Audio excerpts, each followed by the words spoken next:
नमस्कार दोस्तों, स्वागत है हमारे YouTube channel online study with Vaishnavi channel पे। आज हम BSc microbiology minor first year के यूनिट 5 चैप्टर फर्स्ट लाभदायक एवं हानिकारक सूक्ष्मजीव एवं दैनिक जीवन में उनकी भूमिका पढ़ने वाले हैं। दोस्तों, क्या आप जानते हैं कि जो सूक्ष्मजीव हमें बीमार करते हैं वही सूक्ष्मजीव हमें दही, ब्रेड, दवाइयाँ और वैक्सीन भी बनाने देते हैं। कुछ सूक्ष्मजीव हमारे जीवन के लिए वरदान हैं तो कुछ सूक्ष्मजीव हमारे लिए खतरा भी बन जाते हैं। आज की इस वीडियो में हम आसान भाषा में समझेंगे सूक्ष्मजीव क्या होते हैं, लाभदायक सूक्ष्मजीव कौन कौन से हैं, हानिकारक सूक्ष्मजीव रोग फैलाते हैं और हमारे दैनिक जीवन में इनकी क्या भूमिका है। अगर आप बीएससी माइक्रोबायोलॉजी के स्टूडेंट हैं तो ये वीडियो आपके लिए बहुत ही उपयोगी होने वाला है। वीडियो को अंत तक ज़रूर देखें और अगर वीडियो पसंद आए तो लाइक, शेयर और चैनल को सब्सक्राइब करना न भूलें। तो चलिए दोस्तों, बिना समय गंवाए शुरू करते आज का टॉपिक सूक्ष्मजीव का परिचय। सूक्ष्मजीव वे सारे जीव होते हैं जो कि बहुत ही छोटे होते हैं और हम उन्हें हमारी आंखों के द्वारा नहीं देख सकते। इनको देखने के लिए हमें एक विशेष प्रकार के उपकरण की आवश्यकता होती है जिसे हम सूक्ष्मदर्शी के नाम से जानते हैं और ये वातावरण में आराम से उपलब्ध होते हैं किंतु हम इन्हें नहीं देख पाते हैं और ये चारों तरफ मिट्टी, जल, वायु सभी में उपस्थित होते हैं। इसकी परिभाषा, वे जीव जो इतने छोटे होते हैं कि उन्हें केवल सूक्ष्मदर्शी द्वारा ही देखा जा सकता है वे सूक्ष्मजीव कहलाते हैं। सूक्ष्मजीव के प्रकार, सूक्ष्मजीव उनकी संरचना, आकार और उनके कार्य करने के आधार पर इनको 5 वर्गों में बांटा गया है। पहला जो है वो है बैक्टीरिया। बैक्टीरिया एक कोशिकीय सूक्ष्मजीव होता है और ये इस पूरी पृथ्वी पर सबसे अधिक पाया जाने वाला सूक्ष्मजीव है। इसकी विशेषताएं, इन्हें हम हमारी आंखों के थ्रू नहीं देख सकते। ये कुछ लाभदायक होते हैं, मतलब कि जैसे कि भोजन बनाने में उपयोगी होते हैं, दवाइयों बनाने में भी कुछ बैक्टीरिया लाभदायक होते हैं, लेकिन अधिकांश बैक्टीरिया हानिकारक भी होते हैं। जैसे कि मलेरिया रोग उत्पन्न करने में बैक्टीरिया का हाथ है या बहुत सारे बैक्टीरियाज होते हैं जो मनुष्य, जानवरों और पौधों में रोग उत्पन्न करते हैं। फिर ये इनमें ये विशेषता भी है कि इनकी जो प्रजनन की गति होती है या फिर इनमें गुणन करने की क्षमता होती है बहुत तेज होती है।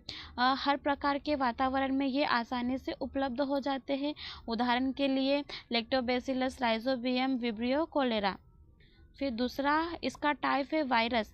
वायरस कोशिकाहीन होते हैं, मतलब इसमें कोशिकाएं नहीं पाई जाती। केवल जो वायरस होते हैं जीवित कोशिका के अंदर ही ऐसे बिहेव करते हैं जैसे कि ये जीवित है। अगर ये जीवित कोशिका के बाहर है तो ये ऐसे बिहेव करेंगे जैसे कि ये निर्जीव प्राणी होते हैं। इनकी विशेषता यही होती है कि ये भी बहुत सूक्ष्मतम जीव है और ये जीवित कोशिकाओं के अंदर जीवित जैसे और निर्जीव कोशिकाओं के अंदर निर्जीव जैसा बिहेव करते हैं। इसी कारण इनको सजीव और निर्जीव के बीच की संयोजक कड़ी भी कहा जाता है और ये खुद के भोजन बनाने या फिर प्रजनन करने सक्षम नहीं हो पाते हैं।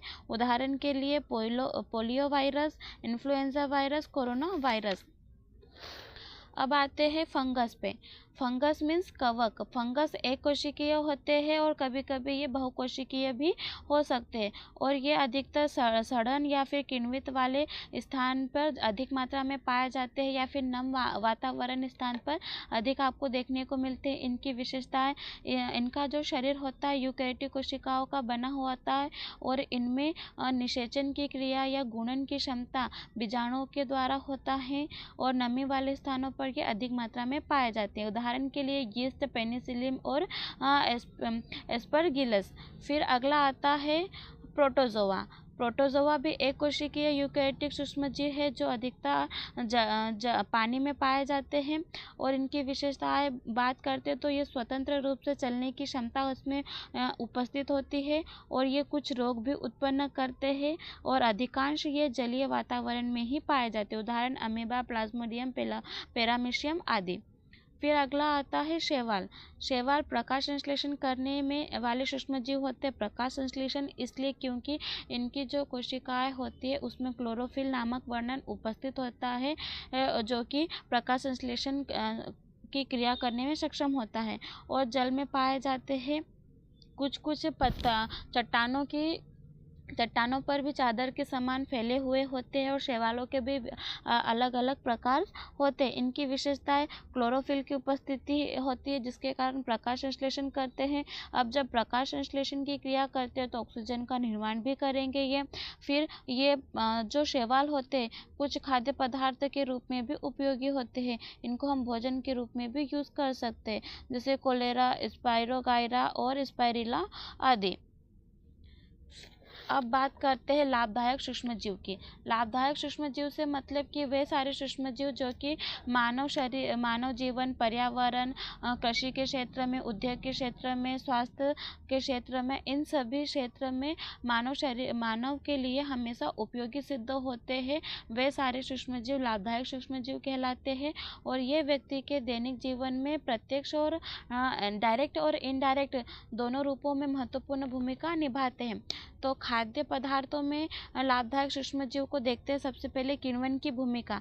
जो सूक्ष्मजीव होते हैं किण्वन की भूमिका के माध्यम से मानव को लाभ पहुंचाने का काम करते हैं। अब किण्वन एक जैव रासायनिक प्रक्रिया होती है जिसमें कि भोजन में उपस्थित शर्करा को जटिल पदार्थों से सरल पदार्थों में तोड़ा जाता है, जिसमें जैसे कि अम्ल को अल्कोहल और गैस में परिवर्तित करते हैं और इस प्रक्रिया से भोजन का स्वाद, सुगंध, पोषण और इन सभी का संरक्षण बढ़ता है। दही बनाने में भी सूक्ष्मजीव का यूज़ किया जाता है जिसका नाम है लैक्टोबैसिलस और इसका कार्य यह है कि दूध को गाढ़ा करता है और दही बनाता है और दूध की लैक्टोज शर्करा को अधिक अम्लीय बनाता है। और इसका लाभ क्या है, ये पाचन में सहायक होता है और हानिकारक जीवाणुओं की वृद्धि को रोकता भी है। फिर नेक्स्ट आता है ब्रेड व बेकरी उत्पादों में। कुछ सूक्ष्मजीव बेकरी उत्पादों में भी अपनी मुख्य भूमिका निभाते हैं, जैसे कि यीस्ट जो भी हमारे फर्मेंटेड फूड होते हैं या फिर हम जैसे कि फुलाने वाली चीज़ें होती हैं उन सभी में यीस्ट का उपयोग अधिकतर किया जाता है।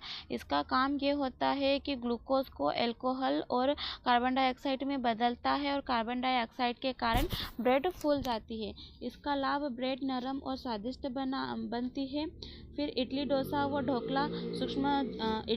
व ढोकला बनाने में भी सूक्ष्मजीव उत्तरदायी होते हैं, जैसे कि लैक्टोबैसिलस, ल्यूकोनोस्टक। इनका काम यह है मिश्रण को खमीरित करते हैं।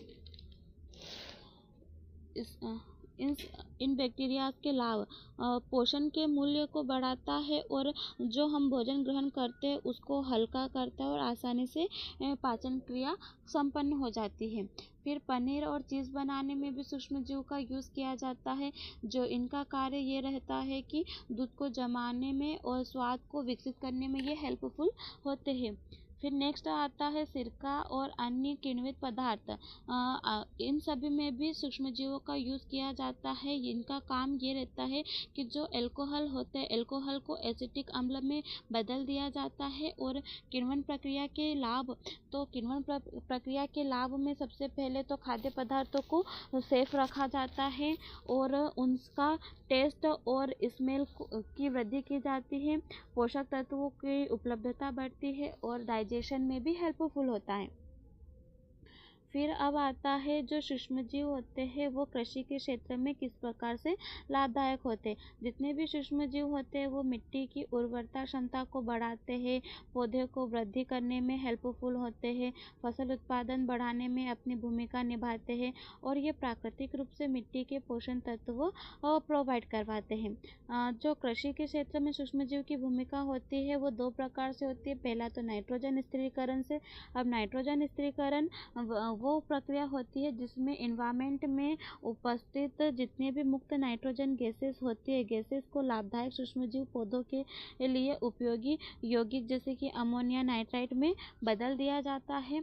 अब नाइट्रोजन स्थिरीकरण की आवश्यकता क्यों है, तो एनवायरनमेंट या फिर वायुमंडल में नाइट्रोजन की प्रचुर मात्रा होती है और पौधे नाइट्रोजन को सीधे उपयोग नहीं कर सकते और सूक्ष्मजीव नाइट्रोजन को पौधों के लिए उपलब्ध कराते हैं। इसीलिए नाइट्रोजन स्थिरीकरण की आवश्यकता बहुत आवश्यक होती है।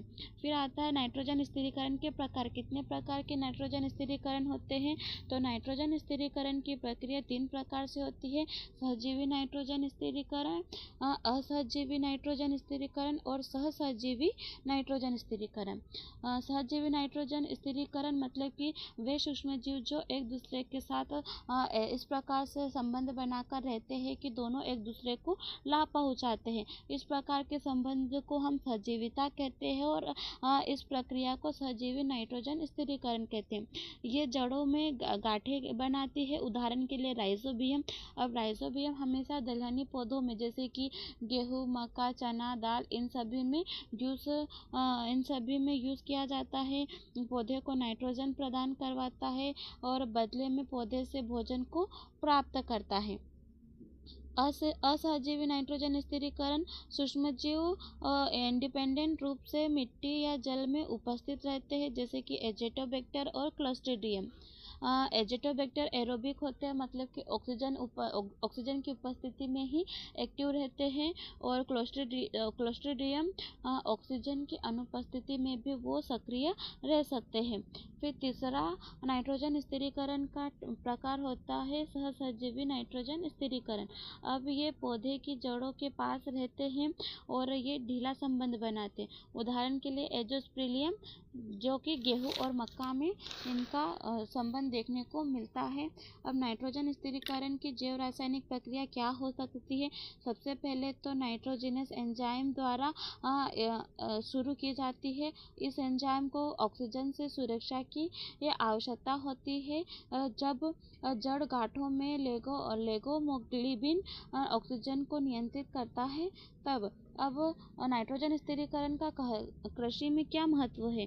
तो सबसे पहले तो ये हमारे मिट्टी की उर्वरता को बढ़ाता है, फसल की पैदावार को बढ़ाता है, और जितने भी हम रासायनिक उर्वरक, रासायनिक खाद का यूज़ करते हैं इनकी आवश्यकता को कम करता है, और पर्यावरण के संतुलन को बनाए रखने में भी हेल्पफुल होता है नाइट्रोजन स्थिरीकरण, क्योंकि ये एक प्राकृतिक प्रोसेस होती है। इसमें किसी भी प्रकार के केमिकल रसायन का यूज़ नहीं किया जाता है। अब नेक्स्ट आता है जैव उर्वरक। जैव उर्वरक वे प्राकृतिक पदार्थ होते हैं जिनमें जीवित लाभदायक सूक्ष्मजीव पाए जाते हैं। ये सूक्ष्मजीव मिट्टी में जाकर पोषक तत्वों की उपलब्धता बढ़ाते हैं। फिर जैव उर्वरक के लाभ क्या हो सकते हैं? तो लाभ वही होता है, मिट्टी की उर्वरता को बढ़ाएगा, रासायनिक उर्वरकों की आवश्यकता कम रहेगी, पर्यावरण को संतुलित करेगा, पौधों की जड़ों को में वृद्धि में हेल्पफुल रहेगा, फसल की पैदावार में उपयोगी रहेगा, उसकी गुणवत्ता को अधिक विकसित करने में हेल्पफुल रहेगा। अब जो सूक्ष्मजीव होते हैं वो औषधि और स्वास्थ्य में भी अपनी महत्वपूर्ण भूमिका निभाते हैं। लाभदायक सूक्ष्मजीव रोगों की रोकथाम, उपचार करने में, मानव स्वास्थ्य को बनाए रखने में हेल्पफुल होते हैं। फिर अगला आता है एंटीबायोटिक्स का निर्माण। लाभदायक सूक्ष्मजीवों के द्वारा एंटीबायोटिक्स का निर्माण किया जाता है। जो सबसे पहला प्रतिजैविक बना था सूक्ष्मजीव के द्वारा, उसका नाम है पेनिसिलिन। अब और ये जीवों के लाभ के लिए इस्तेमाल किए जाते हैं। फिर अगला आता है वैक्सीन्स। वैक्सीन्स का निर्माण भी अधिकांश बैक्टीरिया के द्वारा किया जाता है, जो कि मानव शरीर के लिए हानिकारक नहीं होते। उनके ही शरीर से उनके आनुवंशिक पदार्थ का कुछ अंश लेकर हम वैक्सीन्स का निर्माण कर सकते हैं, जो कि शरीर में एक रोग प्रतिरोधक क्षमता को उत्पन्न करता है, जैसे कि polio vaccine, TB vaccine, hepatitis की वैक्सीन। अब प्रोबायोटिक्स एक लाभदायक बैक्टीरिया होते हैं जो कि व्यक्ति के इंटेस्टाइन को स्वस्थ रखने में हेल्पफुल होते हैं। इसके लाभ पाचन को सुधारता है, दस्त और कब्ज में हेल्पफुल रहता है, रोग प्रतिरोधक शक्ति को बढ़ाने में इसका उपयोग किया जाता है। अब जो सूक्ष्मजीव होते हैं औद्योगिक स्तर पर किस प्रकार से उपयोगी होते हैं? कुछ सूक्ष्मजीव पर्यावरण के लिए भी बहुत उपयोगी होते हैं, उनको भी लाभ पहुंचाते हैं। जो लाभदायक सूक्ष्मजीव हमारे पर्यावरण को संतुलित रखते हैं और उनको संतुलित बनाए रखने में अपनी महत्वपूर्ण भूमिका निभाते हैं, और पर्यावरण के पदार्थों का पुनर्चक्रण करने में भी ये हेल्पफुल होते हैं। मतलब कि अगर किसी पदार्थ का ह्रास हो गया है तो उसका अपघटन कर वो फिर से उस पदार्थ का किसी न किसी तरह से उपयोग कर ही लिया जाता है पर्यावरण के द्वारा। अब हानिकारक सूक्ष्मजीव वे सारे सूक्ष्मजीव होते हैं जो कि मानव मानव, जानवरों और पेड़ पौधों के लिए हानिकारक होते हैं, उनको नुकसान देने का काम करते हैं, हानिकारक सूक्ष्मजीव कहलाते हैं। अब हानिकारक सूक्ष्मजीव के प्रमुख प्रकार, तो पहला प्रकार है बैक्टीरियल रोग। वे रोग जो कि हानिकारक बैक्टीरिया के कारण उत्पन्न होते हैं बैक्टीरियल रोग कहते हैं। जैसे कि मानव में टाइफाइड रोग हो जाता है, हैजा, टीबी, निमोनिया आदि, ये सब बैक्टीरिया के कारण होने वाले रोग होते हैं। जानवरों में जैसे कि एंथ्रेक्स, ब्रुसेलोसिस, मास्टाइटिस, ये सारे जानवरों में होने वाले रोग होते हैं बैक्टीरिया के कारण। अब अगला आता है वायरल रोग, जो कि वायरस के कारण होते हैं और मानव, जानवरों या पेड़ पौधों को नुकसान पहुंचाते हैं, वायरल रोग कहलाते हैं। मानव में पोलियो, खसरा, डेंगू, ये सारे वायरस के द्वारा होने वाले रोग होते हैं। पशुओं में खुरपका, मुंहपका रोग, मतलब कि जानवरों के मुंह में छाले पड़ जाना, उनको तेज जलन होना, इस रोग को खुरपका, मुंहपका रोग कहा जाता है। फिर फंगल रोग, ये रोग हानिकारक फंगस के कारण होता है और अधिकतर नम स्थानों पर, यदि किसी व्यक्ति का काम अधिकतर पानी वाले क्षेत्र में रहता है या फिर नम स्थानों में उसका काम अधिक रहता है, तो उसके हाथों में, पैरों में आपको फंगस से होने वाले इन्फेक्शन देखने को मिल सकते हैं। तो वो मनुष्य, जानवरों और पेड़ पौधों में रोग उत्पन्न कर सकते हैं। मानव में फंगल रोग जैसे कि दांत, खुजली, और पशुओं में फंगल रोग रिंगवर्म, जानवरों का गेहूं रस्ट रोग और धान का ब्लास्ट रोग, ये पेड़ पौधों में उत्पन्न होता है फंगल का रोग। अब फंगस पदार्थों की खराबी किस प्रकार से, तो फंगस अगर अधिक मात्रा में फंगस उत्पन्न हो जाता है तो ब्रेड पर फफूंद जम जाती है, हमारे फल और सब्जी सड़ जाती है, माइकोटॉक्सिन्स का उत्पादन बहुत ज़्यादा हो जाता है। फिर अगला आता है प्रोटोजोआ द्वारा रोग। वे रोग जो कि प्रोटोजोआ के कारण होते हैं और मानव शरीर को नुकसान पहुंचाते हैं, हानिकारक बैक्टीरिया के अंतर्गत आते हैं। जैसे कि मानव में प्रोटोजोआ रोग में मलेरिया, अमीबिक पेचिस, काला आजार, ये सारे प्रोटोजोआ द्वारा होने वाले रोग हैं।